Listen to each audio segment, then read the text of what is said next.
Somos una institución que está de la mano con los sectores productivos y apoya lo que son las alianzas público y privada en la República Dominicana. Nosotros queremos de verdad que usted se sienta a gusto, queremos escucharlo, queremos que usted nos voce todo lo que usted considere que nosotros tenemos que escuchar, porque entendemos que usted es una persona que ya fue un pasado presidente y que tiene experiencia para realmente comentarnos muchos de los procesos que hoy estamos viviendo en la República Dominicana. Es su turno, diga sus palabras, después yo le voy a hacer unas preguntas a usted y como me expresó personas que lo quieren mucho a usted, que usted es un hombre de guerra en el sentido que le podemos hacer las preguntas que los presidentes de Cámara entiendan. Manuel de Luna, el presidente de la Cámara de Santo Domingo, va a manejar las preguntas que se hagan por chat. Eso es lo que nosotros tenemos. Somos lo que tenemos son preguntas para trabajar, para progresar, para entregarnos al sector productivo de la República Dominicana. Eso es lo que nosotros queremos, donde las micro, pequeñas y grandes empresas también se desarrollen y que el país tenga una verdadera economía de bienestar para el pueblo dominicano. Es su turno y somos todos oídos para escucharlo. Bien, pues muchas gracias por esta amable invitación para conversar con ustedes, los presidentes de las cámaras de comercio y producción de las 31 provincias de la República y el Distrito Nacional. Es un honor para mí poder estar con ustedes y voy simple y llanamente a compartir con ustedes la visión que tenemos, la visión programática que se expresa aquí en este programa que ya saldrá la semana próxima, que se titula 7 pilares para una nueva ola de transformaciones en la República Dominicana. Este es nuestro programa de gobierno para el periodo 2020-2024. ¿Por qué hablamos de 7 pilares para una nueva ola de transformaciones en la República Dominicana? Es porque siento que nosotros hemos tenido una gran ola de transformaciones que arranca en la década de los 90 y que se ha proyectado hasta el día de hoy. Y que yo trato siempre de simplificar presentando solamente algunos datos. En el año de 1996, el presupuesto de la República era equivalente a 34.000 millones de pesos. En el momento actual estamos hablando de 957.000 millones de pesos. Por consiguiente, ¿verdad? Hoy tenemos 25 repúblicas más de las que teníamos en el año 1996 en términos de capacidad de generación de riqueza. El PIB dominicano era 18 billones de dólares en el año 1996. Hoy tenemos un PIB equivalente a 85 billones de dólares. Creo que esos números indican, digamos, la transformación que el país ha experimentado. De 18 billones a 85 billones, de 34.000 millones de pesos a 957.000, pues nos da una gran diferencia, ¿verdad?, de lo que ha ocurrido en el país. Pero también lo podemos ver en otros ámbitos. En el término, por ejemplo, de seguridad social. Cuando retorné a la presidencia en el 2004, solamente habían 34.000 afiliados al sistema de la seguridad social. Hoy tenemos 8 millones de afiliados. Bueno, la cobertura en el sector de la educación hoy día es prácticamente universal. El 99.5% de acceso a la educación básica inicial. Es decir, en cualquier ámbito que lo veamos, no cabe duda que la República Dominicana ha evolucionado. Pero esa evolución se ha dado también por... ¿me escuchan? ¿Me están escuchando? ¿Me escuchan? Perfectamente, Sí, presidente. Me dio la impresión como que no me estaban escuchando. Fuerte y claro. Bastante bien, presidente. Ok, muy No ha bien. habido ni una sola interrupción. Perfecto, me alegra saber eso entonces. Decía que el país, en ese lapso de los últimos 24, 25 años, ¿verdad?, ha experimentado estos cambios. Ha habido también cambios en el modelo. Teníamos un sistema fundamentalmente agroexportador, apoyándose en azúcar, café, tabaco, cacao. Ese modelo continúa, pero se combina con un modelo, digamos, de servicios, donde lo que ha predominado es el sector turístico, zonas francas, sector financiero, sector comercial. se ha combinado. Pero ambos, el sector agroexportador o primario exportador, porque tendríamos que añadir ahora minería también, y el sector servicios operan o han operado bajo un modelo de trabajo intensivo. La propuesta nuestra es que ahora pase a ser, se combine, no es que excluya los premios, que complemente, se combine con un modelo de capital intensivo, con una fuerte base o componente tecnológico que permita un incremento de la producción, de la productividad y de la innovación. Esa es un poco la dirección en la que nos moveríamos. Eso permitiría una mayor capacidad de generación de riquezas de lo que tenemos hoy día. Si tenemos un producto que ha pasado en 25 años de 18.000 millones a 85.000 millones de dólares, yo estoy seguro que para el próximo gobierno ya entraríamos por los 100.000 millones de dólares al año, lo que tiene que ver con la producción de riquezas en la República Dominicana. Yo sé que algunos de ustedes estarán pensando, bueno, pero eso se había concebido así antes del impacto del COVID-19. ¿Qué tendríamos que hacer previamente con el COVID-19 para llegar a estas ideas que usted está planteando? No cabe duda de que el coronavirus ha tenido un fuerte impacto en la economía mundial y en la economía de la República Dominicana. En la economía mundial, y es importante tomar esto en cuenta, porque siendo un fenómeno global, las posibilidades de recuperación de la economía dominicana también van a depender de lo que pase en términos globales. Y la verdad es que a nivel global la situación luce realmente preocupante. La zona euro, por ejemplo, tendrá una contracción de menos 9.5%, de acuerdo con proyecciones del Fondo Monetario Internacional. La economía china, que durante 15 años creció a un promedio anual de 12%, que como consecuencia del impacto de la crisis financiera global del año 2008 hasta recientemente redujo a 6%, ahora con el impacto del coronavirus, la economía china va a desacelerar aún más para crecer a tan solo un 2%. Es decir, para el año 2020 lo que se proyecta es que la economía china solo crecerá un 2%. América del Sur o América Latina en general va a tener una contracción de menos 4.5%. En medio de ese panorama así espeluznante, República Dominicana se estima que tendrá un crecimiento cero. No habrá contracción, pero sí cero. Y por lo tanto, si durante el 2020 crecerá cero, eso significa que durante más de 3 trimestres consecutivos no tendrá crecimiento. Eso técnicamente significa que tendremos una recesión durante el resto del año. Bien, como han visto, Estados Unidos tiene un desempleo equivalente a 38 millones de personas en tan solo 3 meses. 38 millones de personas desempleadas no se logró ni siquiera durante la Gran Depresión de los años 30. De manera que esta es una de las crisis más severas, más agudas, más profundas que la economía norteamericana haya experimentado en toda su historia. Entonces, bueno, estamos entrando en una nueva etapa del COVID-19. Esta mañana estuve en San Francisco de Macorís y estuve en el Hospital San Vicente de Paúl entregando unas lámparas de luz ultravioleta que permite desinfectar las áreas donde han estado pacientes de coronavirus en un tiempo relativamente breve.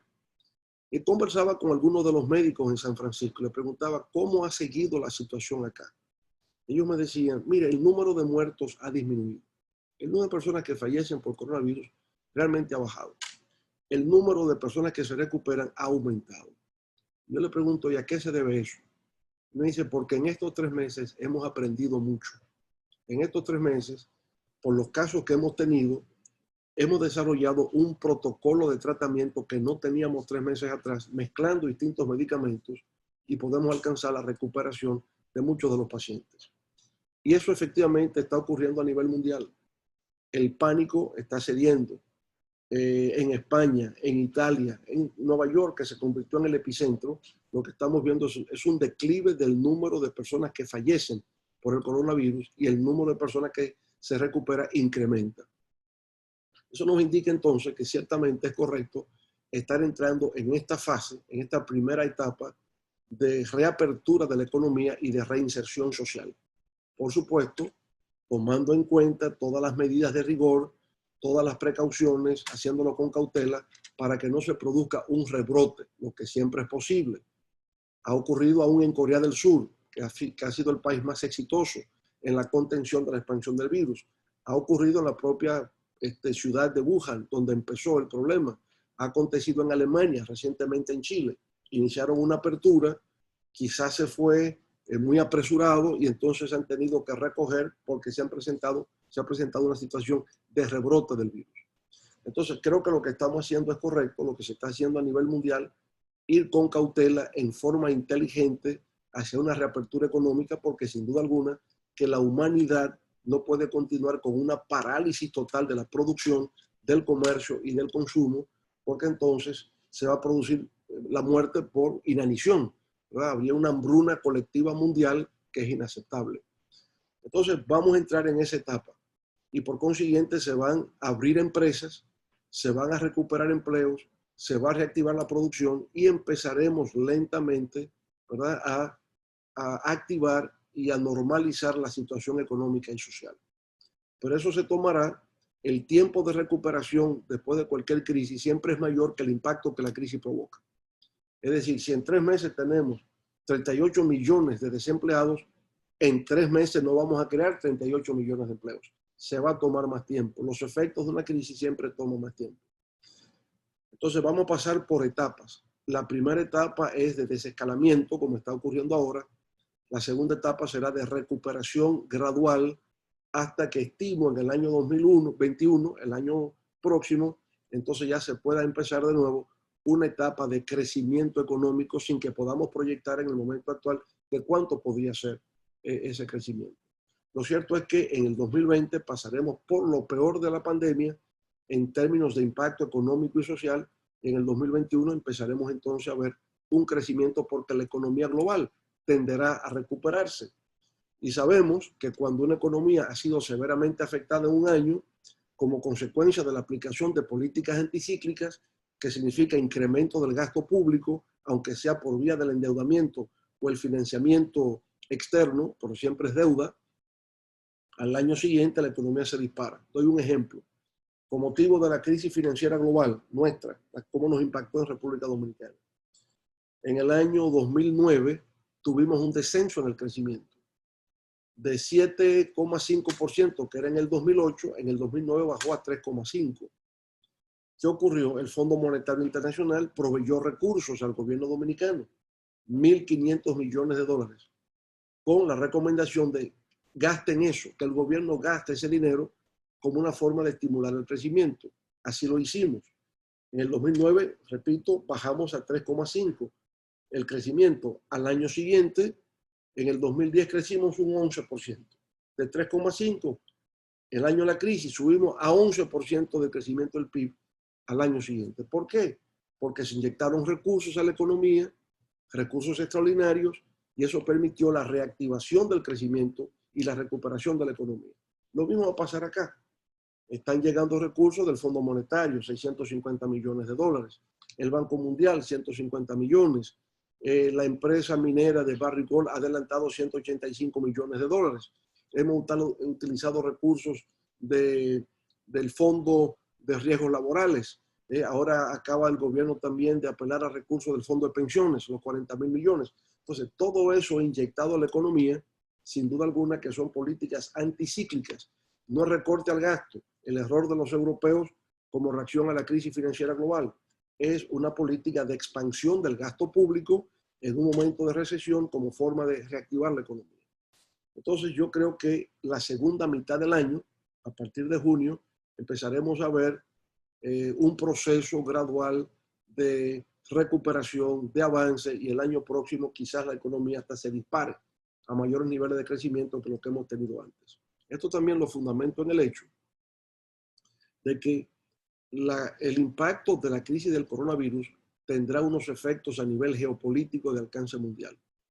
Y por tanto, algunas de las cadenas globales de valor que han estado operando en otras partes del planeta se van a desplazar hacia acá. Tomemos el caso, por ejemplo, de la industria farmacéutica, ¿verdad? China tiene el 90% de producción de penicilina en el mundo. La mayor cantidad de antibióticos, de vitaminas se producen en China, productos químicos, equipos médicos. Bueno, yo considero que por la lección que se ha aprendido de esta pandemia, mucho de eso los Estados Unidos tratará de tenerlo cerca, en la zona. Por la proximidad geográfica nuestra, yo considero que seríamos un lugar ideal para, como consecuencia de esta pandemia, en el marco de la cadena global de valor, desarrollar la industria farmacéutica dominicana con mayor vigor que lo que es actualmente. Eso generaría nuevas inversiones, generaría nuevos empleos, una nueva dinámica. La conversión de República Dominicana es un hub de logística, desarrollando los puertos marítimos.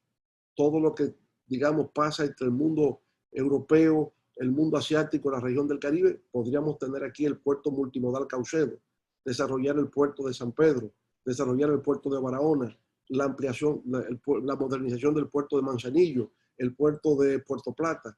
Ese hub de logística en base a los puertos marítimos es una oportunidad que se nos ofrece ahora más como consecuencia del impacto del coronavirus. Entonces he hecho énfasis en esto porque no podemos hablar del futuro, no podemos proyectar hacia dónde vamos si no enfrentamos el tema de la crisis actual, la crisis económica, cómo la podemos sortear generando un círculo virtuoso para la sociedad dominicana.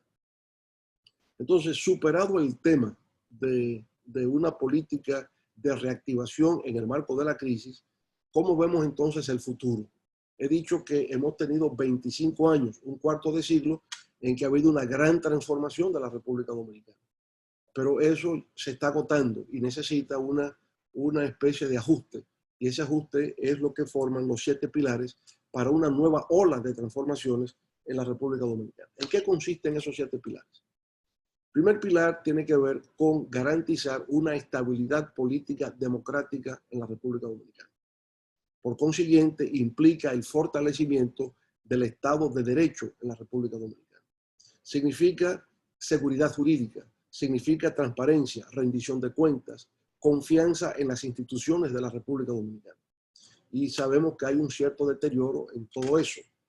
Hay una falta de confianza en los partidos políticos, hay desconfianza en el Congreso, hay desconfianza en la justicia, hay desconfianza, digamos, con todas las instituciones del Estado en sentido general, con la Junta Central Electoral, que si no podemos garantizar elecciones que sean transparentes, que sean creíbles, que si los partidos no se convierten en instrumentos de mercantilización de la política, cómo enfrentar la corrupción, el tema de la justicia, que no haya impunidad, todo esto es clave.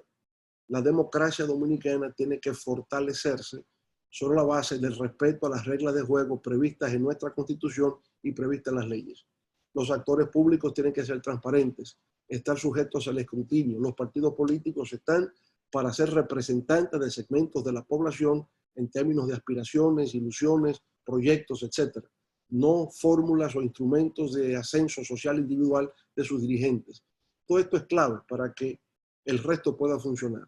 Tener un sistema político estable en base a los valores y principios de la democracia. La única forma legítima de acceso al poder es a través de las elecciones. Las elecciones, por consiguiente, deben ser bien arbitradas y tiene que haber, digamos, confianza en quienes arbitran ese proceso. Entonces, visto eso, es el primer pilar. El segundo pilar tiene que ver con garantizar estabilidad macroeconómica, crecimiento económico y desarrollo sostenible. Entonces, ya había dicho, la economía dominicana es una economía que ha sido estable, ha estado estable, con excepción de los años 2000, 2004, por la crisis de los bancos, que se generó una brusca devaluación del peso dominicano, una situación de hiperinflación, pero en general hemos tenido estabilidad en los indicadores macroeconómicos. Y eso ha generado la confianza en los actores económicos, ha estado la inversión local y la inversión extranjera directa, que ha crecido enormemente en la República Dominicana en los proyectos turísticos, la inversión sobre todo española, francesa, con la construcción de hoteles, el propio capital local dominicano, ¿verdad?, en construcción de hoteles en el sector turístico. Lo hemos visto más recientemente en la minería, lo estamos viendo pues en las cementeras de empresas extranjeras, en el área de las telecomunicaciones. Pues esa inversión extranjera directa, combinada con la inversión local, ha contribuido al avance de República Dominicana. Entonces, ese segundo pilar es cómo garantizar ciertamente una economía estable que incentive la inversión y la inversión sea la base del crecimiento económico y el crecimiento sea el fundamento para un desarrollo sostenible de corto, mediano y largo plazo. Obviamente que aquí tenemos una preocupación para garantizar esa estabilidad y garantizar el crecimiento futuro. Y la preocupación tiene que ver con el tema de la fiscalidad. En el momento actual, la presión tributaria de República Dominicana es 13.9% del PIB. El gasto público está en 17.5%. Por tanto, tenemos una brecha de cerca de un 3%. Pero ahora para el 2020, incluso diría que ha sido mayor en términos presupuestarios. Hablaba de que tenemos un presupuesto de 957.000 millones de pesos. Nos estamos acercando a 1 trillón de pesos, algo realmente fabuloso. Pero de ese presupuesto de 957.000 millones de pesos, solamente disponemos de ingresos fiscales para el 75% de ese presupuesto. El otro 25% tiene que ser financiado. Ese 25% equivale en términos generales a 246.000 millones de pesos. Entonces hemos tenido que buscar antes del impacto de la crisis, antes del coronavirus, ya estaba previsto que había que buscar 246.000 millones de pesos para financiar un presupuesto deficitario equivalente al 5% del PIB. Eso se va a encontrar. Se tenía la fórmula de cómo financiar ese déficit. Pero financiarlo significa deuda. Y aunque hasta ahora la deuda consolidada de República Dominicana, la deuda pública financiera y no financiera, la del Banco Central y la del gobierno central, es equivalente al 51% del PIB. Algunos dirán, en términos comparativos, en términos relativos, no significa nada, porque las grandes economías del mundo tienen hoy día deuda que excede su PIB. Estados Unidos, la principal economía del mundo, tiene una deuda equivalente al 125% del PIB. El PIB norteamericano es 21 trillones de dólares. Por tanto, la deuda de ellos hoy día anda por los 30 trillones de dólares. La economía china es la segunda economía del mundo y la deuda china es equivalente al 250% de su PIB. La economía japonesa es la tercera, 260% del PIB. Alemania no tiene problemas, pero Italia debe el 270% del PIB. Todo esto también indica que el gran problema de la economía mundial es el alto crecimiento de endeudamiento de las principales economías del mundo. República Dominicana, si uno compara los relativos, es solo 51%, o sea, es nada. Ojalá esas grandes economías tengan el porcentaje que tiene República Dominicana. El problema nuestro es de otro tipo. Es que no tenemos el espacio fiscal para nosotros poder honrar esas obligaciones en el ámbito financiero internacional sin producir recortes en la ejecución presupuestaria a nivel nacional. Porque dentro de ese presupuesto tenemos entonces que pagar capital y pagar los intereses de esa deuda. Y eso nos quita recursos para aplicarlo en el plano interno de República Dominicana. Con motivo, por ejemplo, de esta crisis sanitaria, yo oigo a algunos médicos, alguna gente del sector salud que me dice, el próximo gobierno tendrá que aplicar el 5% del PIB a la salud. Yo los escucho, pero me doy cuenta que no entienden que ese 5% del PIB a la salud es imposible cuando usted tiene una presión tributaria de 13.9 y ya 4% a educación. Si usted da 4% del PIB a educación y 5% a salud, es 9% de 13%. ¿Cómo se mantiene entonces el orden público? O sea, policía, militares, ¿cuáles son las obras que se van a realizar? Las carreteras que se van a... Imposible. Entonces, ahí tenemos un problema que yo entiendo podrá ser resuelto en un próximo gobierno en base a una concertación nacional en la suscripción del pacto fiscal que no logró firmarse en este gobierno. La idea del pacto fiscal no es una propuesta nuestra, sale de la Ley de Estrategia Nacional de Desarrollo, que prevé la necesidad de ese pacto fiscal, como prevé la necesidad del pacto eléctrico, que tampoco se ha firmado. Solamente se ha firmado el pacto por la educación. Los otros pactos faltan. Entonces yo vería mi principal preocupación de cómo mantener la estabilidad y el crecimiento en el tiempo hoy día pasa por el desafío del tema de la fiscalidad. Es un tema que tenemos que resolver buscando una forma democrática, una forma donde no afecte la competitividad de las empresas, pero que también le permita al Estado recaudar ingresos para continuar una expansión del crecimiento en República Dominicana. Comprendo también la necesidad de mejorar la calidad del gasto público y que por tanto podamos reducir algunos excesos que se pueden cometer en términos de manejo de esas finanzas públicas. Bueno, el tercer pilar entonces tiene que ver hacia la búsqueda de un nuevo paradigma de competitividad, de innovación y de productividad. Y aquí repito un poco lo que he dicho antes, es cómo complementar un modelo de trabajo intensivo que genera empleos, pero de reducción de costo laboral a un modelo de capital intensivo que genera menos empleo, pero produce mayores niveles de riqueza. Entonces aquí lo que estoy planteando es cómo entrar a la economía del conocimiento, que implicaría en este caso la economía digital, como República, a pesar de que hablamos de República Digital, en el fondo lo que tenemos es una brecha digital en la República Dominicana. Somos consumidores pasivos de bienes y servicios digitales, pero todavía República Dominicana no ha pasado a una fase proactiva en lo que tiene que ver con la economía digital. Lo más elemental es el comercio digital, el e-commerce, que en República Dominicana está en una fase embrionaria. Ahí planteamos la necesidad de un proyecto de ley en todo lo que concierne al desarrollo de la economía digital en República Dominicana.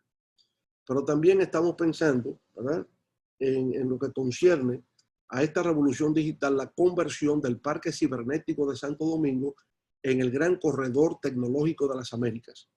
Y por tanto, en ese lugar, en el cual ya se han formado 40,000 jóvenes dominicanos en los últimos 20 años, en el Instituto Tecnológico de las Américas, son especialistas en desarrollar programas de software, son especialistas en el desarrollo de aplicaciones para telefonía móvil, conocen muy bien el ensamblaje de hardware para teléfonos, para iPads, para computadoras. Son gente que están entrenada en biotecnología, en nanotecnología, y por tanto las condiciones están dadas para que podamos expandir el modelo del Parque Cibernético de Santo Domingo, que hoy está lleno, o sea, todos sus espacios están tomados, pero una expansión sería fundamental para que el país pase a una nueva etapa. La idea que se nos ha ocurrido, que la vengo estudiando desde hace años, es una inserción con la economía digital del estado de la Florida. La Florida, con el cual tenemos un comercio bilateral que llega a 12,000 millones de dólares al año, sobre todo por zonas francas, se basa fundamentalmente, y debe continuar, no estoy desdeñando, se basa fundamentalmente en textiles, en prenda de vestir, en equipos médicos, en calzado, en plástico. Eso está muy bien, pero podemos llevar eso a una escala superior de mayor valor agregado. Y es que en la Florida hay más de 100,000 empresas en el corredor tecnológico que va desde Miami, Daytona, Tampa, 100,000 empresas de alta tecnología con las cuales debemos establecer algún tipo de alianza estratégica para atraer inversiones, atraer transferencia tecnológica de know-how, y República Dominicana colocarse también a la vanguardia en la región centroamericana y del Caribe y de buena parte de toda América Latina en lo que concierne a las empresas de high-tech o de alta tecnología. Para eso entonces otro proyecto de ley sería la creación de condiciones para el desarrollo de empresas startups para que sean empresas dominicanas que efectivamente puedan ingresar. Crearemos ahí incubadoras y aceleradoras empresariales para hacer factible esto. Se requiere un fondo especial en principio, un capital semilla, que se pondría a disposición de jóvenes emprendedores que presenten proyectos para desarrollo de empresas de alta tecnología o startups. En este nuevo paradigma de economía nacional, además de la economía digital, entraremos en las industrias culturales y creativas, lo que se llama hoy día la economía naranja. Y la economía naranja implicará, por ejemplo, lo que tiene que ver con diseño, moda, gastronomía, industria cinematográfica, fotografía, arquitectura. Esos elementos, digamos, artísticos, creativos, que tienen un impacto en el Producto Interno Bruto y que crean a una clase media creativa, talentosa, imaginativa, las posibilidades también de insertarse plenamente en la economía.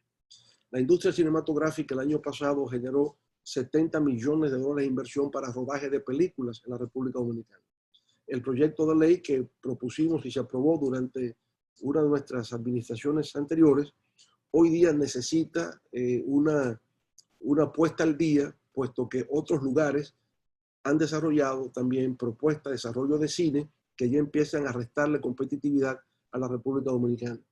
Pero nosotros perfectamente, como ya se había iniciado antes de esta pandemia, rodar películas de Netflix, de Disney, ¿verdad?, de estas grandes empresas, y eso genera, ya hay más de 1000 personas que están vinculadas a la industria cinematográfica en la República Dominicana, igual a las modas, igual al diseño. Entonces, esta es una nueva área. Lo otro es la economía circular.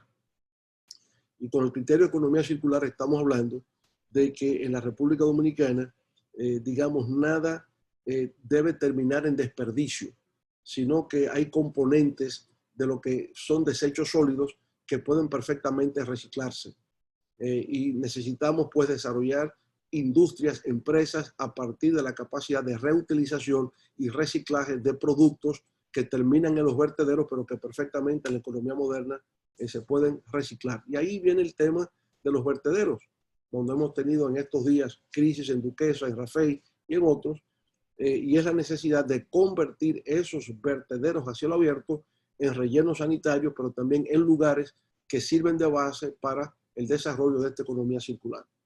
Bueno, ese es entonces el tercer pilar que tenemos en nuestro programa de gobierno. El cuarto pilar, pues ya tiene que ver con el tema relativo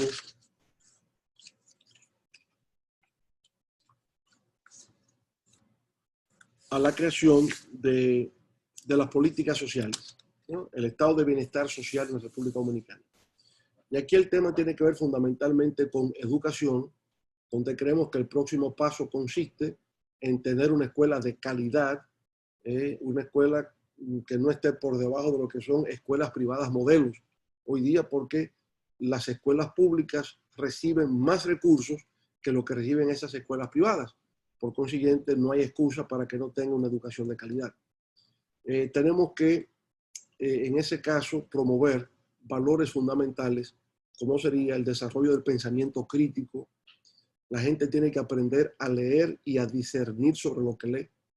Es decir, comprensión de lectura, lo que estamos muy mal en estos momentos, porque en los exámenes estandarizados internacionales que se llevan a cabo, donde los estudiantes dominicanos fallan, consiste justamente en lectura, en matemáticas y en ciencias. Lo que significa en lectura no tienen capacidad de lectura comprensiva. En matemáticas falta el pensamiento abstracto, y en la parte científica porque no hay una cultura científica que se crea desde abajo. Nosotros planteamos ahí, por ejemplo, toda escuela debe tener una biblioteca escolar y tienen que haber guías o tutores de lecturas. ¿Qué lee un niño a tal edad? Para desarrollar esa capacidad de imaginación, esa capacidad de creatividad, esa inventiva que se puede tener. Cada escuela debe tener laboratorios de química, de física, de biología, para desde abajo cultivar el sentido de la ciencia. Y naturalmente las matemáticas. República Dominicana necesita tener 100 doctores en matemáticas que no tenemos y que nunca hemos tenido. Porque todo lo que tiene que ver con alta tecnología pasa por ese pensamiento abstracto. Son matemáticos los que hoy día trabajan con eso. La ciencia de la data que se utiliza en las empresas, en la política, en todo, requiere de estadígrafos, requiere de matemáticos. Y la República Dominicana no tiene ese personal calificado al día de hoy. Entonces, educación se continuará con el 4% del PIB, pero que no se quede como un plan social ampliado, sino que tiene que verse como una relación enseñanza-aprendizaje, donde el alumno salga del sistema escolar, ¿verdad?, con una cultura, con una preparación y con condiciones para pasar a la educación superior. Otro es salud. En el área de la salud va a ser importante cambiar el paradigma de un modelo que se basa en la curación hacia un modelo de prevención y de calidad de estilo de vida. Por consiguiente, ahí se continuará con el desarrollo de las unidades de atención primaria, que sería el primer nivel por donde toda persona entra, desarrollar el médico comunitario y familiar, ¿no? Que lleva el control de lo que pasa en las familias, sobre todo las más pobres, un control de las condiciones de salud. Esta pandemia nos obliga ahora también a pensar cómo tener permanentemente un perfil epidemiológico de la República Dominicana, cómo prevenir eventuales futuras epidemias que puedan afectar a la población como hemos tenido ahora. Necesitamos construir 4 hospitales regionales en distintos ámbitos traumatológicos, pero también, digamos, pediátricos, de obstetricia. Es decir, 4 grandes hospitales regionales para atender las necesidades de salud que tiene nuestra población, digamos, más vulnerable. Bueno, en el materia de la seguridad social, ahí también hay algunas propuestas en el sentido de, primero, el per cápita que recibe el asegurado por la vía contributiva y el que la recibe por vía del subsidio tiene que ser igual. Hoy día hay una inequidad terrible.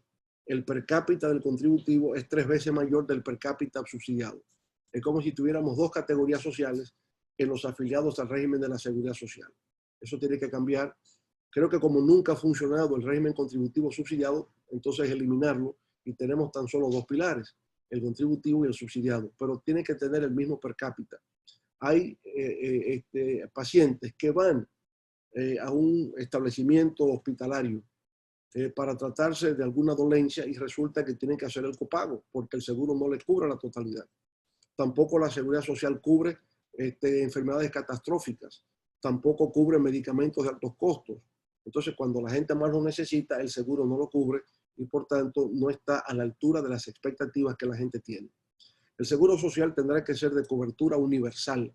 Es para todos los ciudadanos dominicanos que deseen ingresar al sistema de seguro y tiene que ser un seguro que cubra todas las enfermedades, todas las dolencias, todas las condiciones, ¿verdad?, de salud que un paciente puede tener. Para eso está el seguro, no es para que yo también ponga del bolsillo un complemento de lo que cuesta la atención médica que se está proveyendo. Entonces yo creo que la ley 8701 ciertamente tendrá que experimentar alguna modificación para hacer el seguro más incluyente, para hacerlo más cónsono con las necesidades de salud que tiene la población y para que no haya desigualdad entre los afiliados.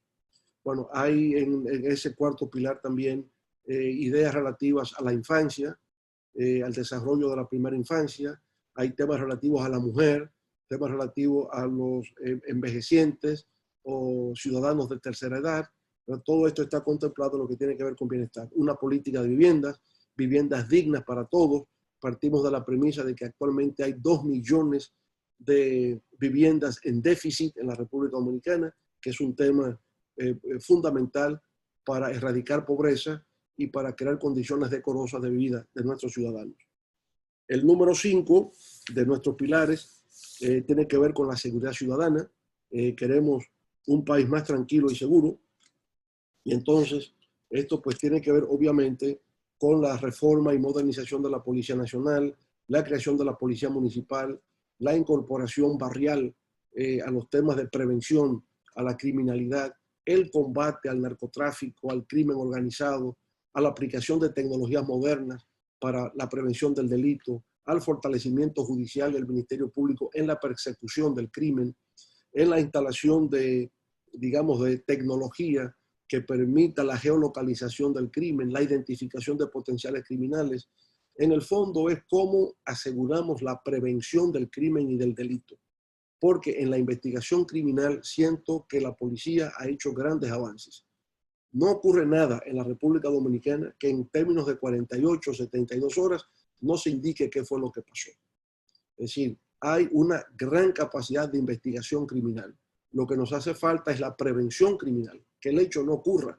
Y eso es una combinación de factores transversales que tienen que ver con educación, condición de los barrios, la familia, los clubes, el entorno, en fin, pero también tiene que ver con un problema de seguridad que tiene que proveer el Estado, ¿verdad? Y esas son las novedades que estamos planteando en nuestro programa de gobierno. El tema número 6 es la infraestructura para el desarrollo sostenible. Y aquí tenemos propuestas de proyectos de infraestructuras para todas las provincias del país. En todas las áreas que tienen que ver con agua potable, que tiene que ver con instalación de plantas de tratamiento de aguas residuales, construcción de viviendas, de carreteras, de puentes, de hospitales, de escuelas, de universidades, edificaciones públicas, condiciones para el desarrollo turístico, en fin, una serie de obras y de proyectos de infraestructura que forman parte del proyecto que FUNGLODE desarrolló sobre RD 44, 1.500 proyectos, y de esos 1.500 extraemos lo que pueden llevarse a cabo en un periodo de 4 años.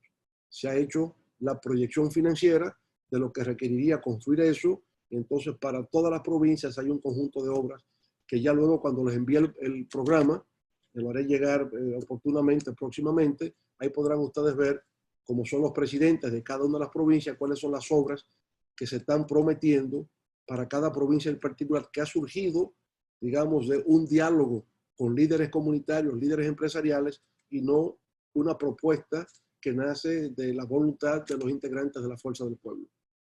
Bueno, entonces, el número 7, el pilar número 7 para esta nueva ola de transformaciones tiene que ver con la protección del medio ambiente y los recursos naturales y el combate al cambio climático en la República Dominicana. Entonces, creemos que la integración de esos 7 pilares de estabilidad política democrática, de estabilidad económica, desarrollo y sostenibilidad financiera, lo que tiene que ver con el nuevo paradigma, ¿verdad?, la economía digital, lo que tiene que ver con el bienestar social de los ciudadanos, la seguridad ciudadana, las obras de infraestructura, el medio ambiente. Ahí nosotros tenemos propuestas, ¿verdad?, para que este país pueda continuar en paz, en armonía, por nuevos senderos de progreso y prosperidad incluyente para todos los dominicanos. Es de entrada lo que quería conversar con ustedes y ahora podemos pasar a preguntas y respuestas. Muchas gracias. Doctor Leonel Fernández, de verdad, muy buena su disertación y muchas de las preguntas que nosotros tenemos para hacerle realmente han sido casi contestadas. Lo felicitamos realmente. Muchas gracias. Pero quiero también expresarle a usted, viendo que Escipión Oliveira está con nosotros, que es una institución muy colaboradora de Fedocámara. Nosotros estuvimos en Perú.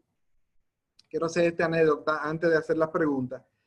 Y el vicepresidente de Fujimori, Ricardo Márquez, nos habló de todo el esfuerzo que usted había desarrollado siendo muy joven.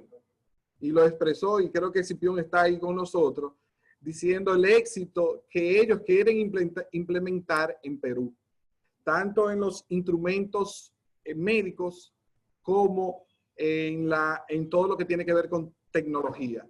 Y le mandó un saludo, que se lo pudo dar Escipión, que lo veo por ahí, de Caribbean Export, una organización, una ONG que trabaja en beneficio del comercio binacional y del Caribe también, con los fondos europeos. Bueno, una de las preguntas que nosotros tenemos, doctor Leonel Fernández, es, dada la presencia de las cámaras de comercio en todas las provincias a nivel nacional, ¿qué potencial e iniciativa usted identifica que se pueden lograr en conjunto para el aprovechamiento de esta ventaja significativa? ¿Qué apoyo usted le daría a las cámaras de comercio a nivel nacional? Yo pienso que el gran éxito que nosotros hemos tenido en la República Dominicana es que hemos sabido combinar sector público con sector privado. En la medida en que el Estado dominicano incorpora al sector privado en sus iniciativas, las cosas funcionan bien. Los países de América Latina que han fracasado es bien porque han adoptado un modelo de exclusión del sector privado y creer que solo el Estado tiene el protagonismo en promover política de desarrollo. No funciona. La integración en los consejos de competitividad, en el Consejo Económico y Social, en las distintas iniciativas que tiene el Estado, su incorporación es clave. Yo considero, porque yo veo la Fedocámara, la presencia de las cámaras de comercio y producción en cada provincia como parte del desarrollo territorial.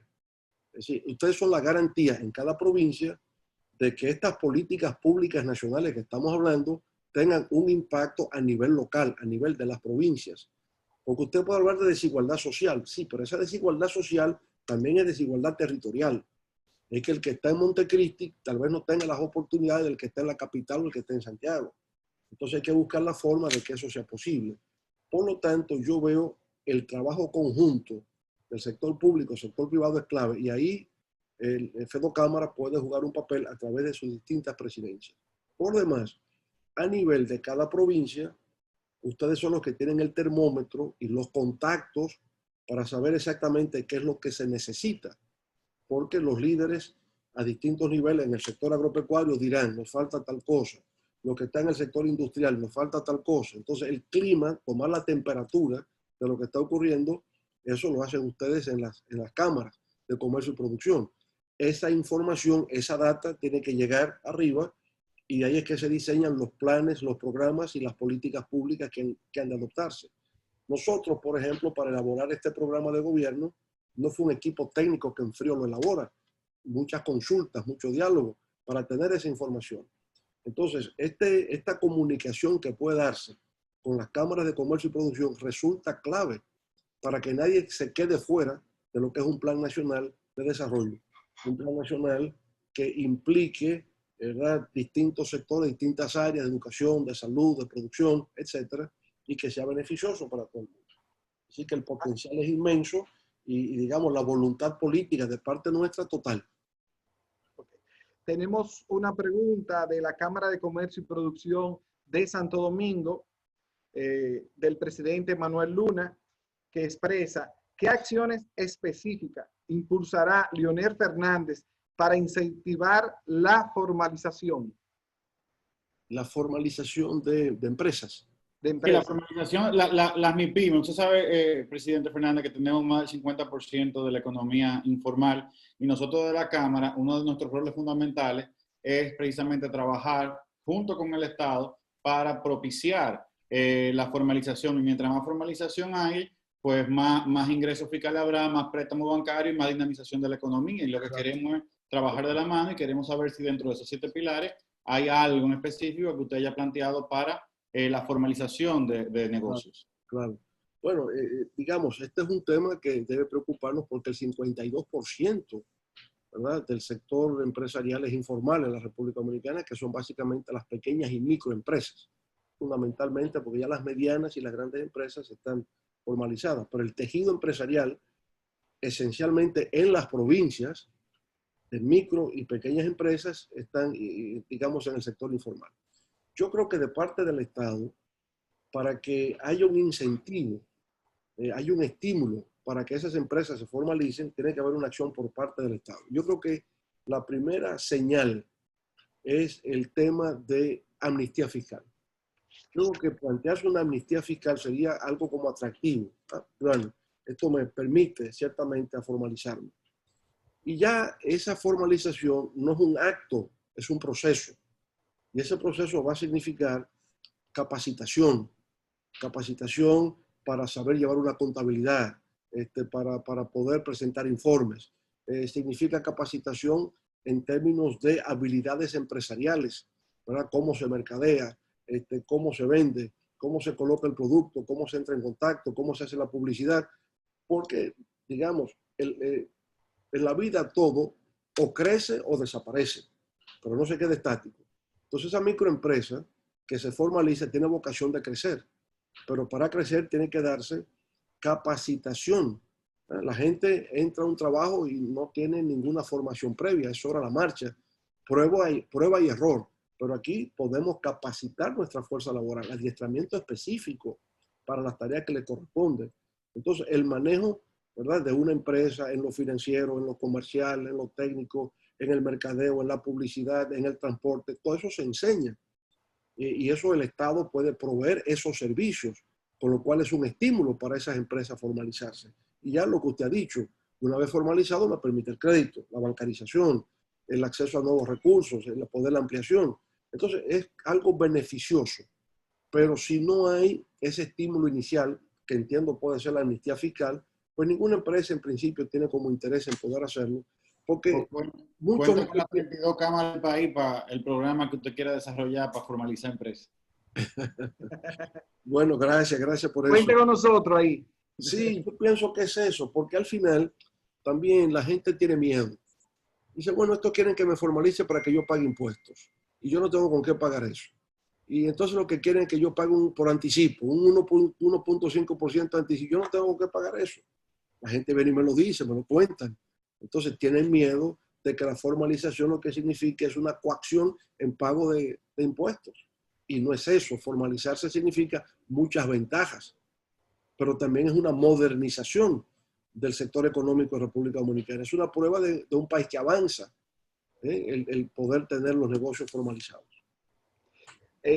Hay otra pregunta que es de la Cámara de Comercio y Producción de Santiago, del presidente Juan Carlos Hernández, que nos acompaña, y expresa lo siguiente: dado al mal estado en que pueden quedar la balanza de pago con la crisis actual, en que se verán afectados el turismo, las remesas, zona franca, y tomando en cuenta los vencimientos de bonos previstos para el año 2021, ¿qué estrategia o planes tendrá su gobierno para mantener la estabilidad de tipo de cambio y por consiguiente la estabilidad de precios? Voy a agregar algo más, Sí. porque hay algo un tema muy interesante. De llegarse a aprobar el 30% de la AFP, también cómo perjudicaría la tasa de dólar en la República Dominicana. Esas dos preguntas, que ellos también están interesados, porque su presidente me lo ha expresado cuando hemos hablado por teléfono. Sí, de hecho también la puso en el chat, Claudio, esa pregunta. La puso en el chat. Entonces ahí, para concluir con los hermanos de la Cámara de Santiago, de Juan Carlos y Iglesia, le estamos respondiendo de una vez a Carlos también. Muy bien, pues mire, yo pienso que es una pregunta muy importante, porque ciertamente el impacto económico que ha tenido el COVID-19 ha afectado a esas áreas generadoras de divisas, zonas francas, turismo y remesas. Y por consiguiente, eso impacta negativamente en la estabilidad de República Dominicana. Ahora bien, el Banco Central ha respondido diciendo que hay reservas de 8.000 y tantos millones de dólares. Si tenemos esas reservas, quiere decir que hay un tema de muro de contención. Un muro de contención. No estamos desprovistos de reservas. Hay 8.000 y tantos de acuerdo con el informe del Banco Central. Pero 8.000 millones de dólares de reservas puede significar importaciones por 3 meses y por consiguiente no nos da un respiro de mediano y largo plazo. Cuando estas cosas ocurren, ¿qué solución se les busca? Bueno, eso no tiene nunca una solución nacional. Y en el marco de una pandemia o de una crisis sanitaria de carácter global, hay propuestas globales de solución a estos temas. El G20, que ha estado reunido, digamos, desde que la pandemia tuvo lugar, ha estado planteando soluciones a los países, no solo a República Dominicana, pero de los cuales República Dominicana se puede beneficiar, que consiste más o menos en lo siguiente. Primero, puede haber una reducción de las tasas de interés a esos préstamos internacionales. Puede haber un congelamiento de la deuda por un periodo X. Puede haber una moratoria, digamos, que se plantee hasta que un país logre restablecer su estabilidad financiera. Si se están tomando medidas, una flexibilización de las medidas prudenciales del Tratado de Basilea, que rige la banca mundial. Entonces, estos son planteamientos porque no solo es República Dominicana, es el mundo entero. Entonces, si el mundo entero hace default, el sistema financiero global entonces también sucumbe. Y frente a eso, a sabiendas de que es una situación excepcional la que se ha presentado en el mundo, nada de esto ocurrido, es algo inesperado, pues tiene que haber una respuesta global a un fenómeno de carácter global. No solamente puede haber una respuesta nacional a un problema global, porque ningún país de economía emergente tiene solución a estos problemas. Entonces ya se ha visto que se va en la línea de ciertamente proveer ciertas facilidades de congelamiento de deuda, ampliación de plazos de moratoria, reducción de tasas de interés, concesión de nuevos créditos a intereses más flexibles. En fin, hay toda una mezcla de cosas. Finalmente, a un país cuando entra en una situación a la que se describe, entra el Fondo Monetario Internacional. Y el Fondo Monetario, en circunstancias excepcionales, no suscribe acuerdos de ajuste, porque no es un acuerdo de ajuste, es un acuerdo donde se proveen recursos para mantener la balanza de pagos, porque justamente la cantidad de dólares que salen es mayor que la cantidad de dólares que entran, y por tanto las importaciones se reducen, el consumo baja y ese país entra en una situación de crisis. Alguna gente pregunta, sí, pero ¿y lo que ha acontecido en el mundo? ¿Cómo el fondo puede responder? Para eso existen los derechos especiales de giro, ¿verdad? Que es un activo financiero que tiene el Fondo Monetario Internacional, que se percibe como una especie de medio de intercambio, con monedas, con divisas como el dólar norteamericano, como el yen, como el euro, en fin, es dinero. Y cuando un país recibe los fondos especiales de giro, los derechos especiales de giro del Fondo Monetario Internacional, eso va al Banco Central y es la garantía de que hay divisas suficientes para garantizar las importaciones. Entonces, no es que estemos desprovistos de soluciones a los problemas. En el ámbito nacional, obviamente, las divisas han ido mermando, las reservas han ido mermando y hay preocupación y la tasa de cambio se está deslizando y hay preocupación por eso. Pero hay, digamos, un torniquete para aplicarlo a una potencial hemorragia financiera que pudiera ocurrir porque hay mecanismos financieros internacionales que ayudan a la solución de esos problemas.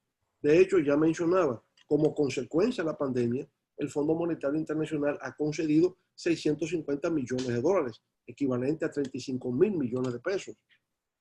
¿Y eso para qué? Apoyo presupuestario, puesto que el gobierno dominicano tiene menos ingresos porque empresas han cerrado, el fondo ha provisto más o menos el equivalente a lo que pudo haber sido esa baja. Entonces, hay soluciones a los problemas. En cuanto a la segunda pregunta, del tema del 30% que solicitan los trabajadores de sus ahorros en el fondo de pensiones, si eso provocaría una situación de desestabilización macroeconómica.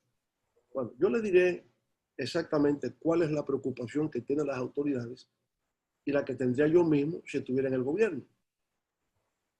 Resulta que como consecuencia de la crisis financiera del 2003-2004, se creó un déficit cuasi fiscal. Y ese déficit cuasi fiscal, en parte el gobierno central tenía que contribuir a resolverlo con una ley de recapitalización del Banco Central a 15 años.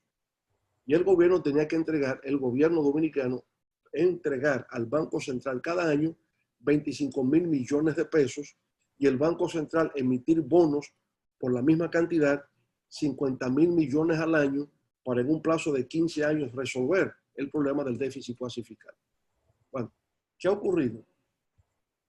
Que en el tiempo, por los intereses que se pagan, el stock de la deuda del Banco Central por el déficit cuasi fiscal llega a 600.000 millones de pesos dominicanos, equivalente a 10.000 millones de dólares, más o menos, 10 billones de dólares.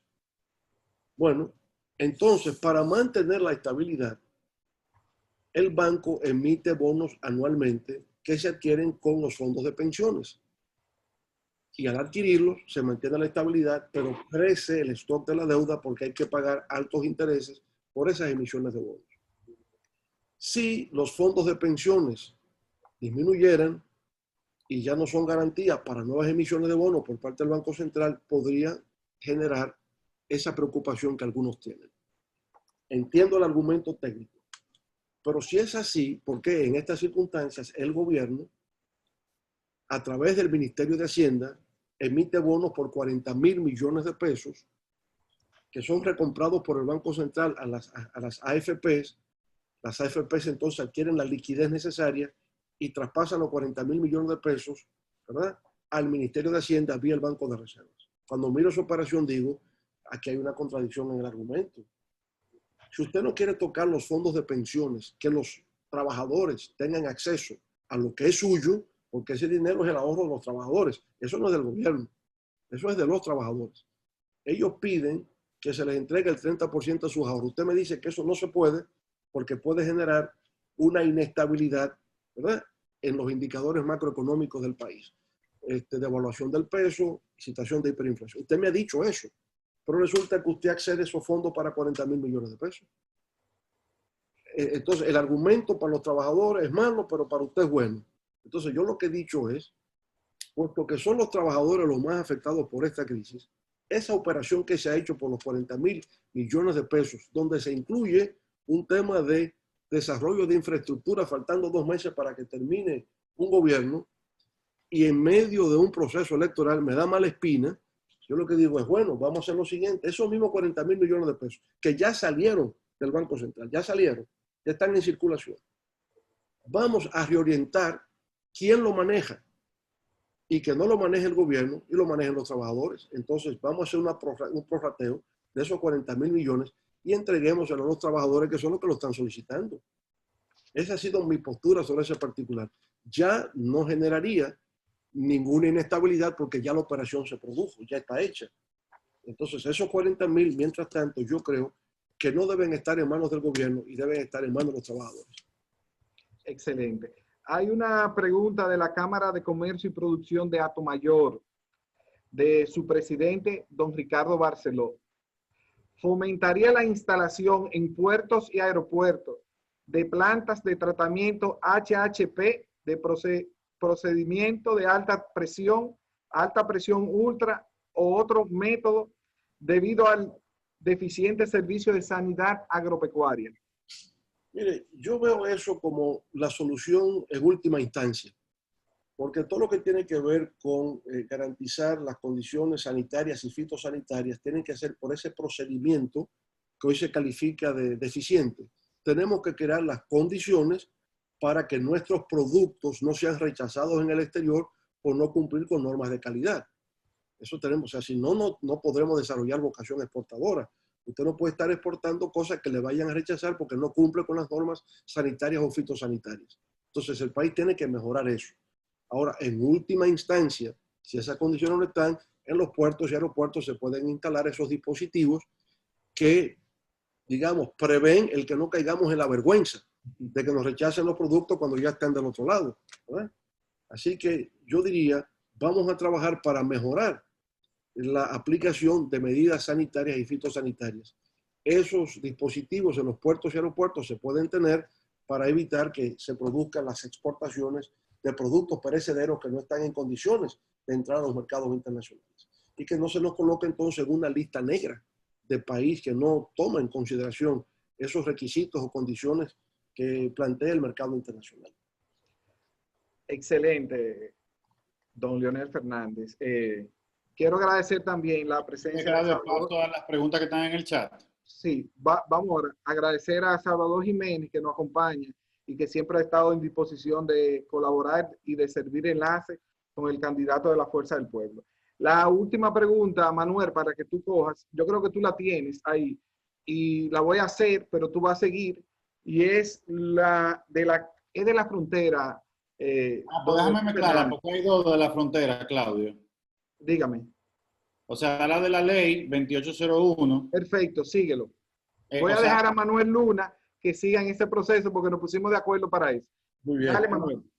Gracias, presidente Claudio Fernández, no presidente Fernández, Leonel Fernández.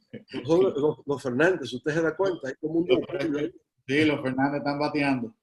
Mire, presidente, le voy a aprovechar, como no sé qué tiempo nos queda, porque son las 8:37, y le voy a hacer 2 bloquecitos de preguntas rápidas y usted lo puede así agrupar de la mejor manera posible el tiempo. Pero varias de las cámaras de la frontera nos preguntan 2 cosas fundamentales. Uno, sobre su planteamiento respecto de la ley 2801. ¿Cómo usted ve la ley 2801 dentro de su gobierno y cómo podemos plantear que siga habiendo inversión en las fronteras, pero también sin crear competencia desleal fuera de la zona fronteriza? Pero debemos de seguir fomentando, y la posición de nosotros como Cámara, que haya más inversión en la frontera, porque una forma inclusive de desarrollo y de contener la migración fronteriza. Pero no solamente eso, sino también en la línea noroeste.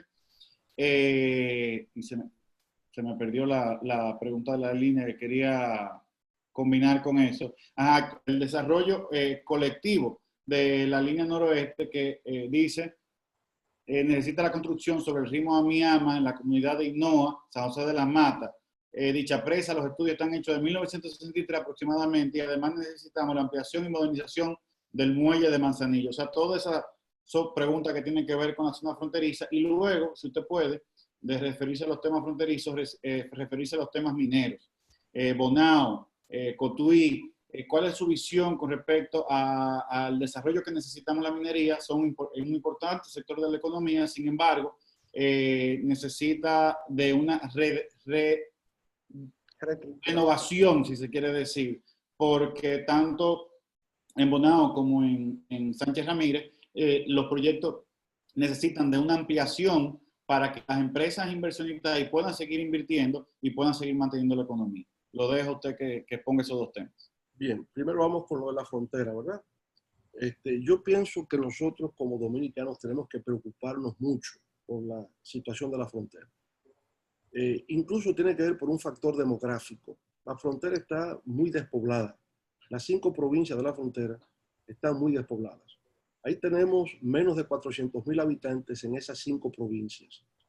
Del lado haitiano, justamente del lado haitiano, correspondiente a esas 5 provincias del lado dominicano, viven 4 millones de personas. Mientras que del lado nuestro no llegamos a 400.000, del lado haitiano viven 4 millones de personas en la región fronteriza. Por tanto, hay una presión demográfica desde aquel lado hacia acá.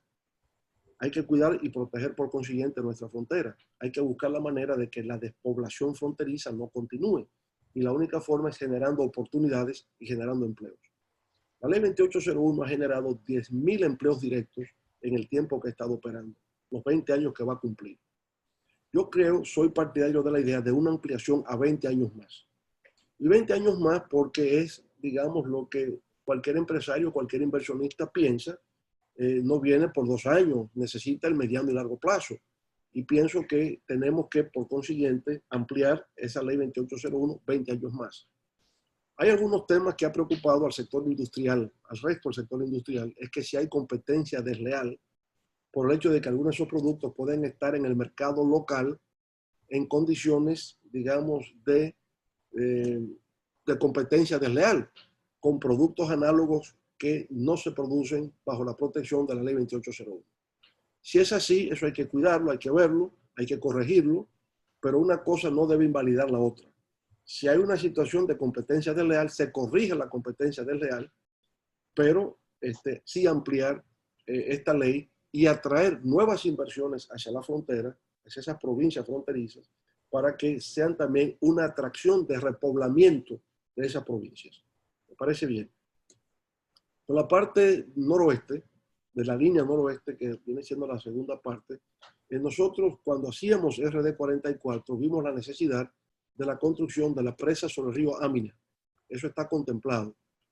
Y cada vez se hace más necesario porque como consecuencia del cambio climático, esa región está padeciendo continuamente de sequía.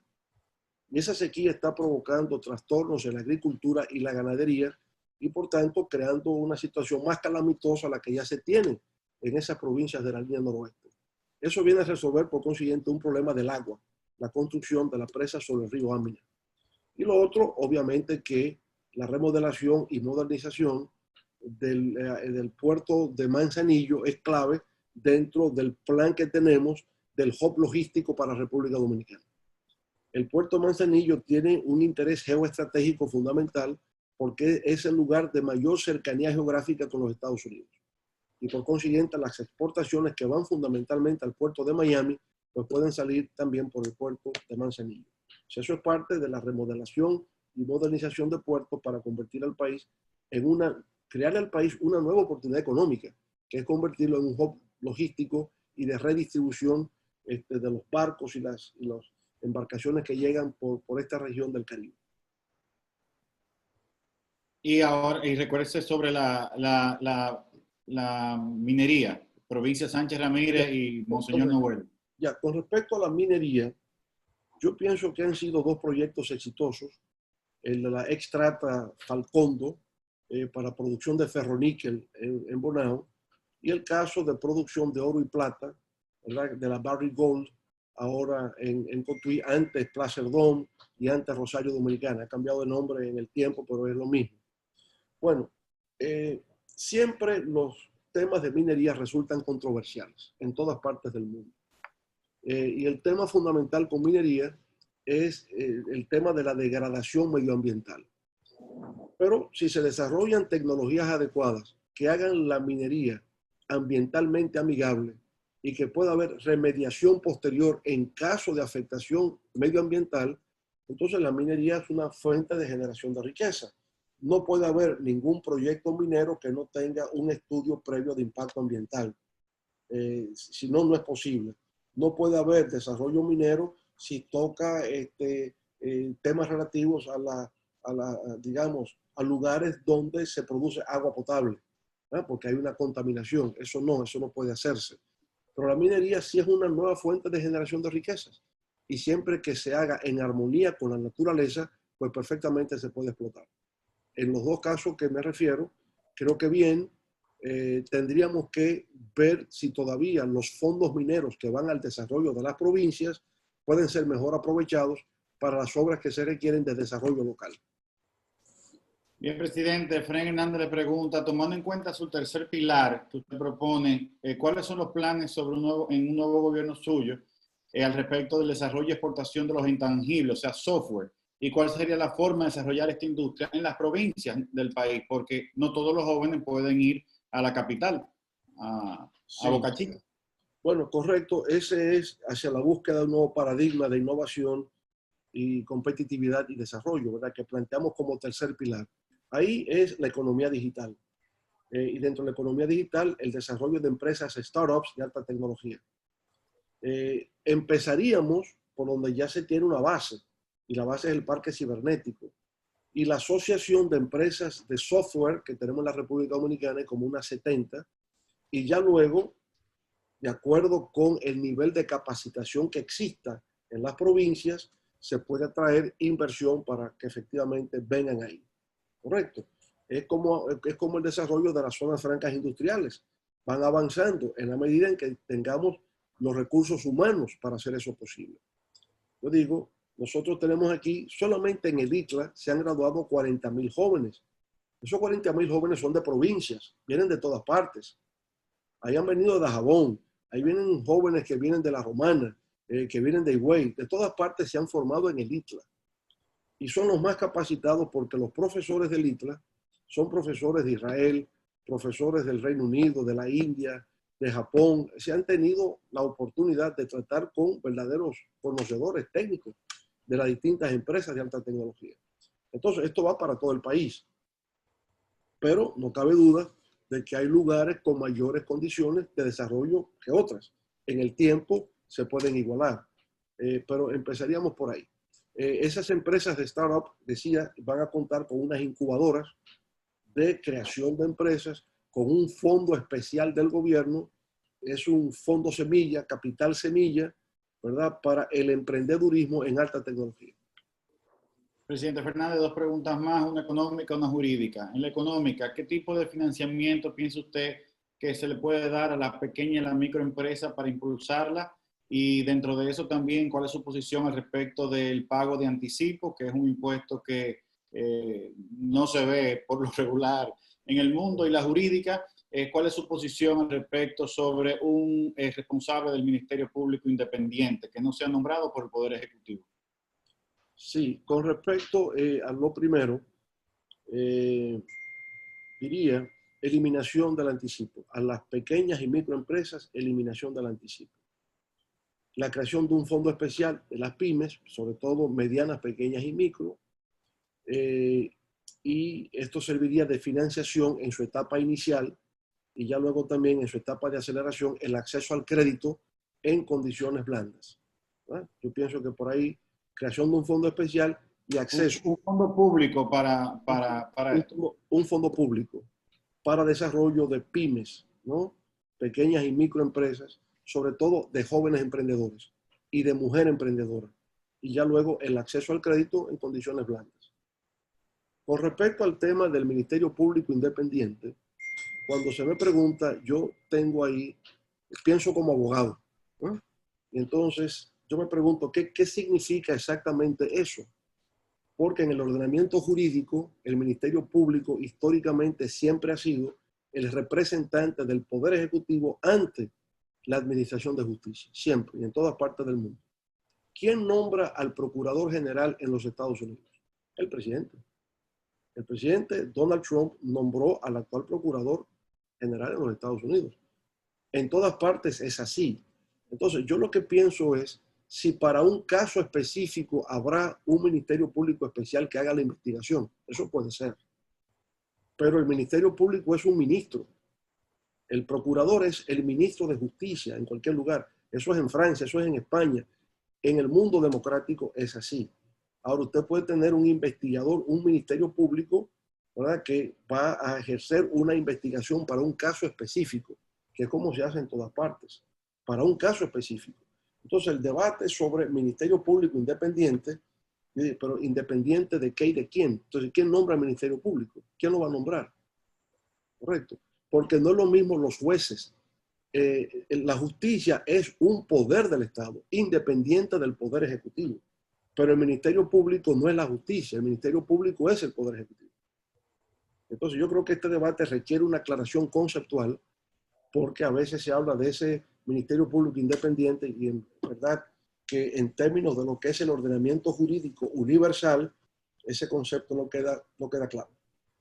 Gracias, presidente. Una última que tiene que ver con educación. Vivimos en una república digital, sin embargo, no pudimos durante la pandemia poder de manera eficiente seguir educando a nuestros niños y jóvenes de manera virtual. ¿Qué planes tiene usted para que verdaderamente haya un acceso nacional a Internet y que toda la República Dominicana verdaderamente se pueda convertir en una república digital eficiente y efectiva? Bueno, mire, yo pienso que la pandemia nos dejó esta lección de cómo pasar del mundo físico al mundo de la virtualidad. Nosotros no habíamos estado teniendo esta conversación, sino como consecuencia de que ya descubrimos la plataforma Zoom, y eso es un valor agregado para nosotros. Igual pasó con el sistema escolar y el sistema universitario.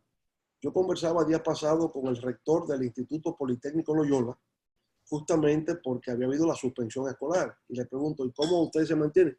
Bueno, para nosotros la pandemia ha sido una bendición, porque hemos descubierto el campus virtual del Instituto Politécnico Loyola. Utilizamos la plataforma Classroom y hacemos educación online. Mire qué bien, ¿verdad? Y así cada quien va descubriendo la construcción de su campus virtual. Ahora, la educación en línea requiere una preparación especial.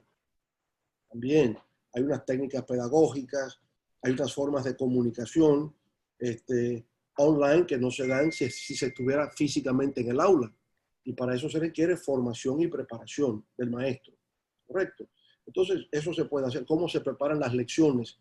¿Cómo los estudiantes pueden hacer las tareas? Se comunican por tutores, por vía digamos, de las computadoras, por la vía de la plataforma que se está utilizando. Entonces, yo creo que la parte positiva de la pandemia es que va a permitir desarrollar el campus virtual escolar y el campus virtual universitario. Porque inclusive fuera de cualquier estado de excepción como el que hemos tenido, se puede mantener un diálogo constructivo, educativo, post presencia escolar a través de estas tecnologías. Eso es la parte positiva.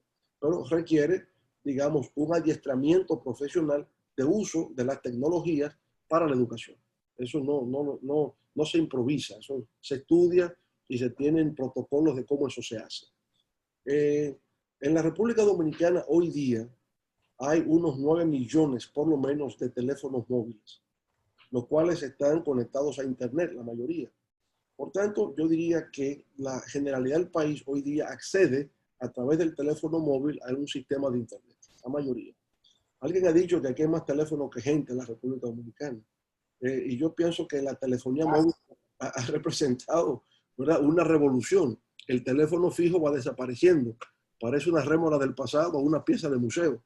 Hoy día más bien es el teléfono móvil que casi todo el mundo tiene y accede a Internet por esa vía. Y en la medida en que pase el tiempo será más, porque el Internet ya es parte del mundo moderno, del mundo contemporáneo, y ya para nosotros sería imposible vivir sin Internet.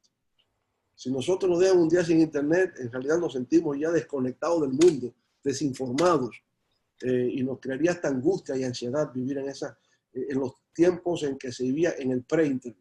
Así que avanzamos en esa dirección. Claro, el desafío para países como el nuestro es cómo vencer la brecha digital. Hay una brecha digital muy clara que tiene un problema de estratificación social, los que pueden, los que no pueden, ¿verdad?, los que están mejor situados, más que otros, pero la el Internet tiene que ser una herramienta de integración democrática, que se masifica y que es incluyente.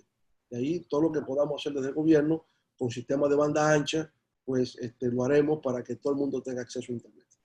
Si tiene 2 minutos más, entró una última pregunta, presidente. ¿Lo tiene esos 2 minutos más? Sí, cómo no, con mucho gusto. Claro que gracias. Sí. Yo creo que la pregunta anterior sobre el Ministerio Público nace precisamente por la falta de confianza que existe hoy en día, y usted habló de ella en uno de sus pilares, al respecto del sistema judicial o de las instituciones públicas en sentido general. Entonces nos llegó esta siguiente pregunta, que precisamente lo que busca es ¿qué haría entonces Leonel Fernández para tratar de devolverle al sistema judicial de la República Dominicana confianza, que la población confíe en la administración de justicia en República Dominicana? Mire, yo le diría, eso tiene mucho que ver con la condición humana, más que con la institucionalidad. Porque había un tiempo, hubo una época, en que todos los jueces del país eran escogidos por el Senado. El Senado de la República escogía a los jueces. Si un partido tenía mayoría en el Senado, ese partido, pues, escogía a todos los jueces.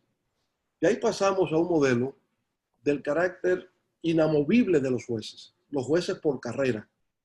Y entonces, para ser juez, ya no solamente es un egresado universitario, tiene que ir a la escuela de la judicatura. Y cuando egresa de la escuela de la judicatura, tiene que someterse a un concurso al mérito para poder entrar. Ya no lo nombra el Senado, no lo nombra el presidente de la República, lo nombra justamente el Consejo del Poder Judicial. Es decir, los jueces de paz, los jueces de primer grado, los jueces de apelación son nombrados por el propio sistema judicial. Es solamente los jueces de altas cortes, Suprema Corte de Justicia, Tribunal Constitucional, Tribunal Superior Administrativo y Tribunal Electoral, que son nombrados por el Consejo Nacional de la Magistratura, que es un órgano colegiado. Entonces, yo pienso que ese ha sido un gran avance que la República Dominicana ha tenido. Ahora, si hay un juez de paz que no actúa conforme a la ley, que es injusto, ese no es un tema del sistema, es un problema de ese juez. Entonces, ese juez hay que evaluarlo y ese juez hay que, extinguirlo, sacarlo del sistema judicial. Pero no es el sistema, es ese juez. Ministerio Público por igual. Para ser miembro del Ministerio Público hay que ser un egresado de la escuela del Ministerio Público. Y para ingresar usted se somete a un concurso al mérito. Ahora, si hay un fiscal que resulta una persona sin principios, sin valores, sin condiciones éticas, no es un problema del sistema, es un problema de ese fiscal, al cual hay que evaluar y también despedir y cancelar.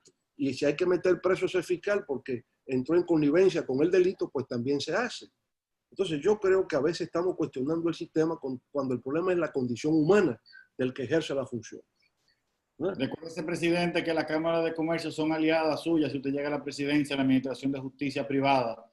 Tenemos varias cámaras que tienen sus centros de arbitraje y desde el Estado pueden suscribir más cláusulas arbitrales para descongestionar el sistema de justicia y devolver un poquito de confianza en el sistema judicial. Claro, aunque todavía las cámaras de comercio y producción hacen justicia privada. Sí. Parte privada, porque la justicia penal no puede ser delegada por el Estado.